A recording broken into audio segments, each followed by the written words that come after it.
اب ہم شروع کرتے ہیں یونس علیہ السلام کا قصہ۔ یونس علیہ السلام ایک عظیم اور کریم نبی تھے۔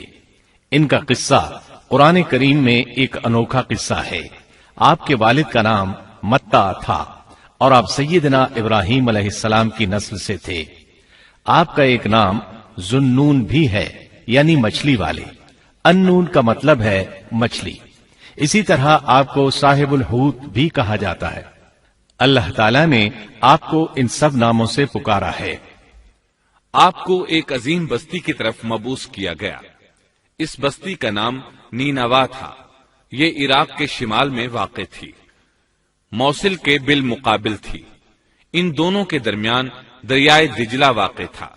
موصل دریائے دجلہ کے کنارے واقع تھا، جبکہ اس کے بالکل سامنے نینوا کی بستی تھی۔ امام ابن کثیر رحمت اللہ علیہ نے نینوا کے بارے میں اور ان آثار و باقیات کے بارے میں لکھا ہے جو ان کے زمانے میں موجود تھیں۔ وہاں کچھ بت تھے جو اوندھے منہ گرے پڑے تھے۔ اللہ تبارک و تعالی نے یونس علیہ السلام کو نینوا کی طرف رسول بنا کر بھیجا۔ سورۃ الصافات آیت 139 میں ہے، اور بے شک یونس رسولوں میں سے تھے۔ آگے اللہ آیت 147 میں فرماتے ہیں، اور ہم نے اسے 1,00,000 بلکہ اور زیادہ آدمیوں کی طرف بھیجا۔ یعنی ان کی تعداد 1,00,000 سے زیادہ تھی۔ رہا یہ سوال کہ لاکھ سے کتنے زیادہ تھے، اکثر علماء کرام نے وضاحت کی ہے کہ وہ 1,00,000 سے قریباً 20,000 زیادہ تھے۔ اس طرح بستی والوں کی تعداد 1,20,000 تھی، اور یہ سب کے سب کفر پر تھے۔ یونس علیہ السلام انہیں سال ہر سال دعوت دیتے رہے، لیکن وہ اپنے کفر ہی پر ڈٹے رہے۔ پھر انہوں نے سیدنا یونس علیہ السلام پر ظلم و جبر شروع کر دیا، انہیں دھمکیاں دی، مصائب و آلام سے دوچار کیا۔ مطلب یہ کہ جس طرح دوسرے انبیاء کرام کے ساتھ کیا گیا، ان کے ساتھ بھی وہی سلوک ہوا۔ آخر آپ نے اپنی قوم کو اللہ کے عذاب سے آگاہ کرتے ہوئے اعلان فرما دیا کہ فلاں دن تم پر عذاب آ جائے گا۔ پھر خود غصے کی حالت میں اس بستی سے نکل گئے، جبکہ اللہ تعالیٰ نے انہیں متعین دن کی مہلت دینے کی اجازت تو دی تھی، لیکن اس بستی سے نکل جانے کا حکم نہیں دیا تھا۔ جب آپ نے انہیں یہ مہلت سنائی تو خود غصے کی حالت میں بستی سے نکل گئے۔ سورہ انبیاء آیت 87 میں اللہ تعالیٰ فرماتے ہیں، مچھلی والے کو یاد کرو جبکہ وہ غصے سے چل دیا اور خیال کیا کہ ہم اسے نہ پکڑ سکیں گے۔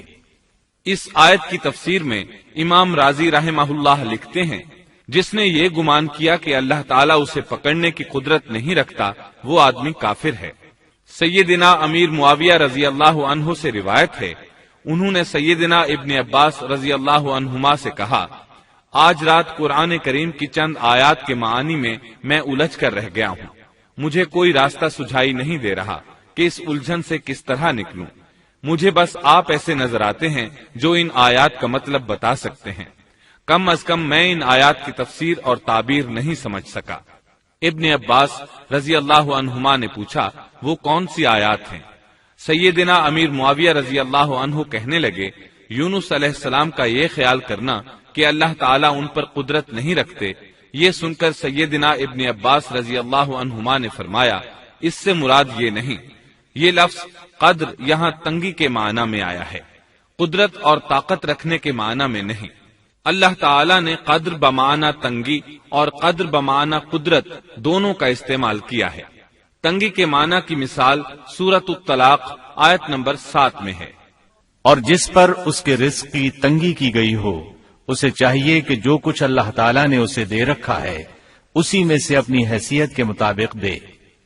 تو اس آیت میں بھی یہی معنی مراد ہے کہ انہوں نے گمان کر لیا ہم ان پر تنگی نہیں کریں گے، یعنی ان کا خیال یہ تھا کہ اگرچہ وہ اللہ تعالیٰ کی اجازت کے بغیر نکل کھڑے ہوئے ہیں، پھر بھی اللہ ان پر تنگی نہیں کریں گے، کیونکہ وہ اللہ کے ایک معزز نبی اور رسول ہیں، اور ان کی قوم کے لوگ اللہ کی گرفت اور اس کے عذاب کے مستحق ہیں۔ انہی پر اللہ کا عذاب نازل ہونے والا ہے۔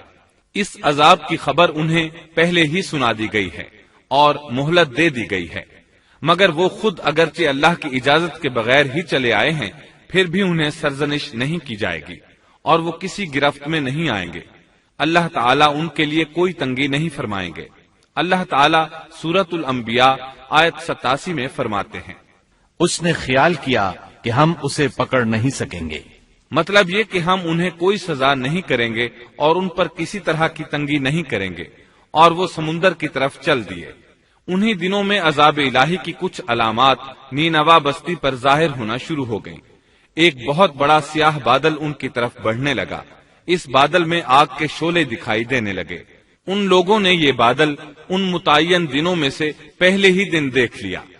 اس کو دیکھتے ہی وہ سمجھ گئے کہ جس طرح سیدنا یونس علیہ السلام نے انہیں آگاہ کیا تھا، یہ عذاب ان پر نازل ہو کر رہے گا، اور جو عذاب سیدنا لوط علیہ السلام کی قوم پر آیا تھا وہ اس کے بارے میں بھی اچھی طرح جانتے تھے۔ وہ بستی ان کی بستی کے قریب ہی تھی، اس لیے وہ ڈر گئے۔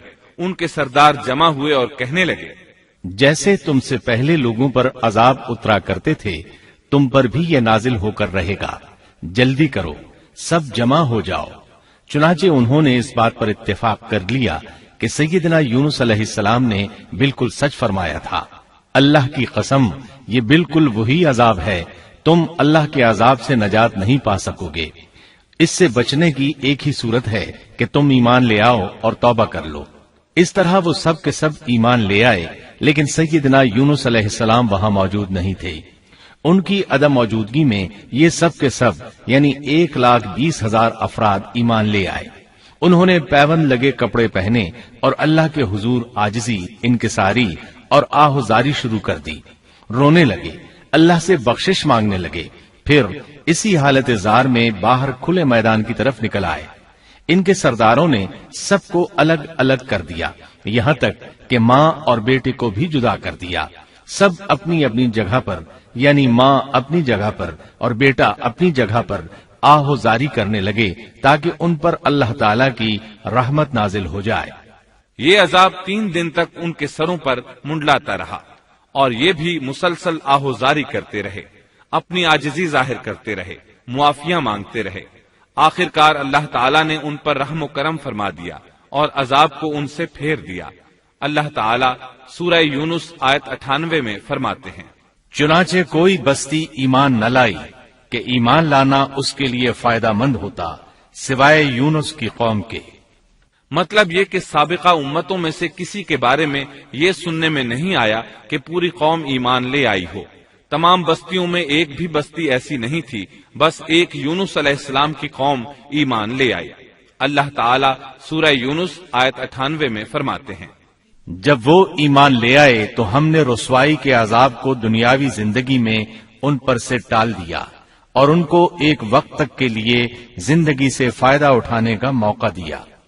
مطلب یہ کہ ہم نے انہیں دنیاوی زندگی کا لطف اٹھانے کا موقع دیا۔ اب اس قوم پر قیامت کے دن تک عذاب نہیں اترے گا۔ علامہ ابن کثیر رحمت اللہ علیہ فرماتے ہیں، اس آیت کریمہ کا مفہوم یہ ہے کہ کسی بستی کے تمام باشندے کسی نبی پر کبھی ایمان نہیں لائے، یا تو سب نے کفر کیا یا پھر اکثر نے کفر کیا۔ لیکن یونس علیہ السلام کی قوم واحد ایسی قوم ہے جو تمام کی تمام عذاب الہی کے آثار دیکھ کر ایمان لے آئی۔ سابقہ ادوار میں جتنی بھی بستیاں گزری ان میں اہل ایمان کے ساتھ یا تو کفار رہے ہیں یا ان میں منافقین بھی رہے ہیں، سوائے یونس علیہ السلام کی قوم کے وہ سب کے سب کافر تھے، پھر سب کے سب ایمان لے آئے۔ یہ اللہ تعالیٰ کے عجائبات میں سے ہے اور اس کی قدرت اور رحمت کی نشانیوں میں سے ہے۔ اب دوسری طرف کی سنیے، یونس علیہ السلام کو کچھ معلوم نہیں تھا کہ ان کی قوم کے ساتھ کیا ہوا۔ آپ تو غصے کی حالت میں بستی سے نکل کر سمندر کی طرف چلے آئے تھے۔ آپ ایک کشتی کی طرف آئے، اس میں سواریاں اور ساز و سامان لدا ہوا تھا۔ اللہ تعالیٰ سورۃ الصافات آیت 140 میں فرماتے ہیں، جب وہ بھاگ کر بھری کشتی پر پہنچے، کشتی روانہ ہوئی، موجیں اٹھیں، سمندر میں طغیانی آئی، یوں لگتا تھا کہ بس ابھی غرق ہوئے۔ کہنے لگے، بوجھ ہلکا کرو، اپنا ساز و سامان سمندر میں پھینک دو۔ چنانچہ انہوں نے اپنا اپنا ساز و سامان سمندر میں پھینک دیا۔ اس طرح کشتی کچھ ہلکی ہو گئی، لیکن ضرورت کے مطابق ہلکی نہ ہو سکی۔ اب وہ کہنے لگے، کسی کو سمندر میں گرانا ضروری ہے تاکہ کشتی مزید ہلکی ہو جائے، ورنہ یہ ڈوب جائے گی۔ جلدی کرو، قرعہ ڈالو۔ جس کے نام کا قرا نکلتا جائے اسے سمندر میں گراتے جاؤ اور بار بار یہ عمل دہراتے جاؤ یہاں تک کہ کشتی ہلکی ہو جائے۔ چنانچہ قرا ڈالا گیا، سب سے پہلے یونس علیہ السلام کا نام نکلا۔ سب کہنے لگے نہیں، یہ تو ایسے نہیں ہیں، ان کے چہرے پر تو سجدوں کے نشانات ہیں، انہیں رہنے دو، پھر قرا ڈالو۔ چنانچہ پھر قرا ڈالا گیا، پھر انہی کا نام نکلا۔ سب نے تعجب کیا۔ تیسری مرتبہ پھر قرا ڈالا گیا، اس بار پھر یونس علیہ السلام ہی کا نام نکلا۔ اللہ تعالیٰ سورۃ الصافات آیت 141 میں فرماتے ہیں، پھر قرآن اندازی ہوئی تو یہ مغلوب ہو گئے۔ ہر بار انہی کا نام نکلا۔ آخر کار ان لوگوں نے انہیں پکڑ کر سمندر میں گرا دیا۔ تو پھر انہیں مچھلی نے نگل لیا۔ حوت بڑی مچھلی کو کہتے ہیں۔ اللہ تعالیٰ نے حوت کو القاء فرمایا، انہیں کھانا نہیں، نہ ان کے جسم کو کوئی گزند پہنچے۔ یہ اس مچھلی کو اللہ تعالیٰ کے احکامات تھے۔ اللہ تعالیٰ سورۃ الصافات آیت 142 میں فرماتے ہیں، تو پھر انہیں مچھلی نے نگل لیا اور وہ خود اپنے آپ کو ملامت کرنے لگے۔ یعنی وہ سمجھ گئے کہ بار بار جو ان کا نام قرآن اندازی میں نکلتا رہا ہے تو وہی مقصود ہیں، چنانچہ خود کو ملامت کرنے لگے، اور یہ ملامت توبہ کی ابتدا ہے کہ انسان خود کو ملامت کرتا ہے۔ اب یونس علیہ السلام مچھلی کے پیٹ میں تھے۔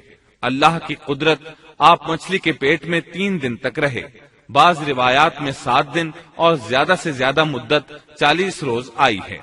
آپ نے مچھلی کے پیٹ میں اللہ تعالیٰ کو پکارا۔ اللہ سورۃ الانبیاء آیت 87 میں فرماتے ہیں، آخر کار وہ اندھیروں کے اندر سے پکار اٹھے۔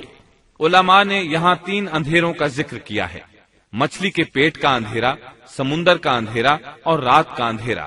گویا ان پر یہ سارے اندھیرے اکٹھے ہو گئے تھے۔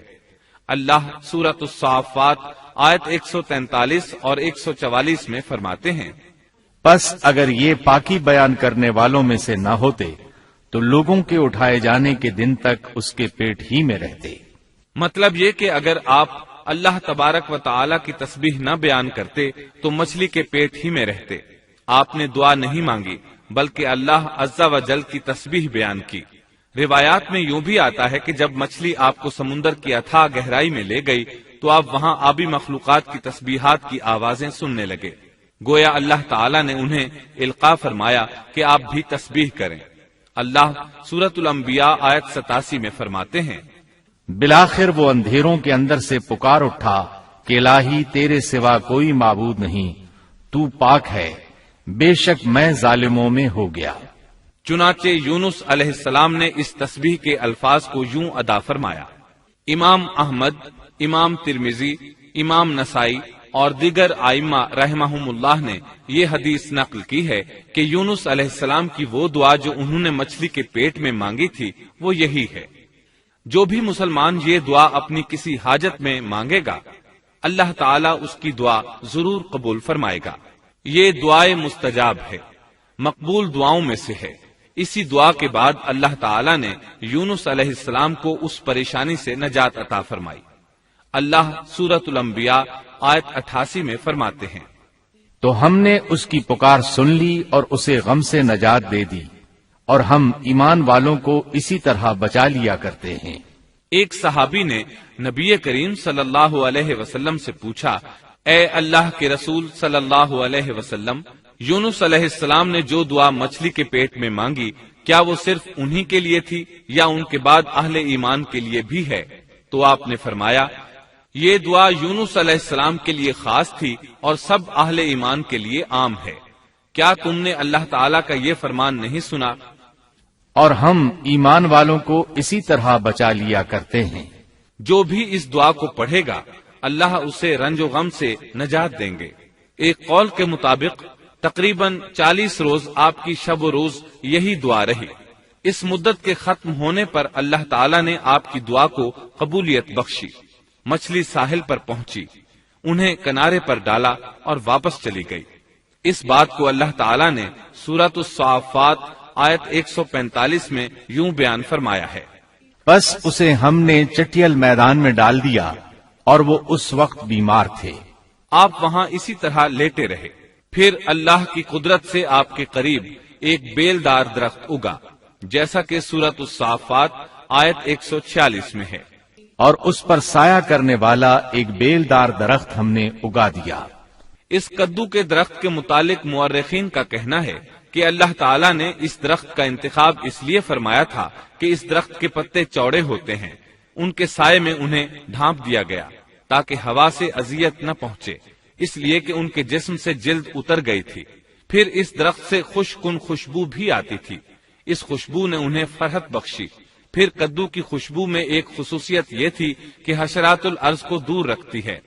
اللہ تعالیٰ نے انہی خصوصیات کی وجہ سے اس بیلدار درخت کا انتخاب فرمایا تھا تاکہ آپ ہر طرح کی تکلیف سے محفوظ رہیں۔ یہ ہے اللہ کی قدرت، سبحان اللہ۔ اسی طرح مفسرین یہ بھی کہتے ہیں کہ اللہ تعالیٰ نے ان کے پاس ایک پہاڑی بکری بھیج دی، وہ آپ کے قریب آتی اور آپ کے سر کے اوپر اپنی ٹانگیں پھیلائے کھڑی ہو جاتی، اس طرح اس کے تھن آپ کے منہ میں چلے آتے اور آپ ان سے خواہش کے مطابق دودھ پیتے۔ یہ تھا آپ کا کھانا اور پینا۔ رفتہ رفتہ آپ کی حالت بہتر ہو گئی، توانا اور تندرست ہو گئے، پھر آپ اٹھنے کے قابل ہو گئے، اور یہ سب اللہ تعالیٰ کی مہربانی سے ہوا۔ جب آپ کی صحت لوٹ آئی تو اللہ تعالیٰ نے آپ کو پھر آپ کی قوم کی طرف بھیجا، جیسا کہ سورۃ الصافات آیت 148 میں ہے۔ اور ہم نے اسے 1,00,000 بلکہ اور زیادہ آدمیوں کی طرف بھیجا، پس وہ ایمان لے آئے اور ہم نے انہیں ایک زمانے تک عیش و عشرت دی۔ وہ سب کے سب آپ پر ایمان لے آئے تھے۔ اللہ تعالیٰ نے اس قصے کے ذریعے نبی کریم صلی اللہ علیہ وسلم کو اشارہ فرمایا ہے کہ دعوت دیتے ہوئے اکتانا نہیں۔ اللہ سورۃ القلم آیت 48 میں فرماتے ہیں، اور مچھلی والے کی طرح نہ ہو جائیے۔ ان لوگوں کو دعوت حق دیتے رہیے، دیکھیے وہ سال ہر سال دعوت دیتے رہے لیکن اکتائے نہیں، ان سے مایوس نہیں ہوئے۔ ان کی پوری بستی میں سے ایک بھی ان پر ایمان نہیں لایا تھا، لیکن جب ان سے مایوس ہو گئے تو انہیں اللہ کے عذاب سے آگاہ کر دیا اور منہ پھیر کر چل دیے تو وہ سب کے سب ایمان لے آئے۔ اللہ تعالی سورۃ القصص آیت 56 میں فرماتے ہیں، آپ جسے چاہیں ہدایت نہیں دے سکتے، بلکہ اللہ تعالیٰ ہی جسے چاہتا ہے ہدایت دیتا ہے۔ اس قصے میں بہت بڑا سبق ہے کہ کسی بھی حالت میں اللہ کی رحمت سے مایوس نہیں ہونا چاہیے اور نہ ہدایت کے معاملے میں اپنی ذات پر بھروسہ کرنا چاہیے۔ ہدایت تو بس صرف اللہ تعالیٰ ہی کی طرف سے ہے، آپ کے ذمے تو پیغام حق پہنچا دینا ہے۔ اللہ سبحانہ و تعالیٰ کے ذمے ہدایت سے نوازنا ہے۔ اللہ تعالیٰ نے انہیں پاک صاف بنا دیا، انہیں چن لیا۔ اللہ خود ہی سورۃ القلم آیت 50 میں وضاحت فرماتے ہیں، اسے اس کے رب نے پھر نوازا اور اسے نیک لوگوں میں کر دیا۔ امام مسلم نے ایک حدیث روایت کی ہے کہ نبی کریم صلی اللہ علیہ وسلم نے فرمایا، تم میں سے کوئی شخص ہرگز یہ نہ کہے کہ میں یعنی محمد یونس بن متا سے بہتر ہوں، یعنی یوں نہ کہے کہ میں سیدنا یونس علیہ السلام سے افضل ہوں، وہ اس طرح کہ وہ تو اپنی قوم کے ایمان لانے سے مایوس ہو گئے تھے اور میں مایوس نہیں ہوں۔ اس طرح بالکل نہ کہے، کیونکہ بالآخر اللہ تعالیٰ نے آپ کو چن لیا اور برگزیدہ بنا لیا اور صالحین میں داخل کر لیا۔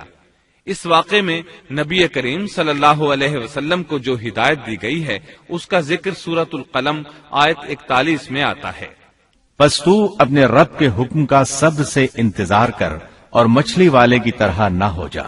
مطلب یہ کہ یونس علیہ السلام کی مانند نہ ہو جائیے جو اپنی قوم کے ایمان لانے سے مایوس ہو گئے تھے۔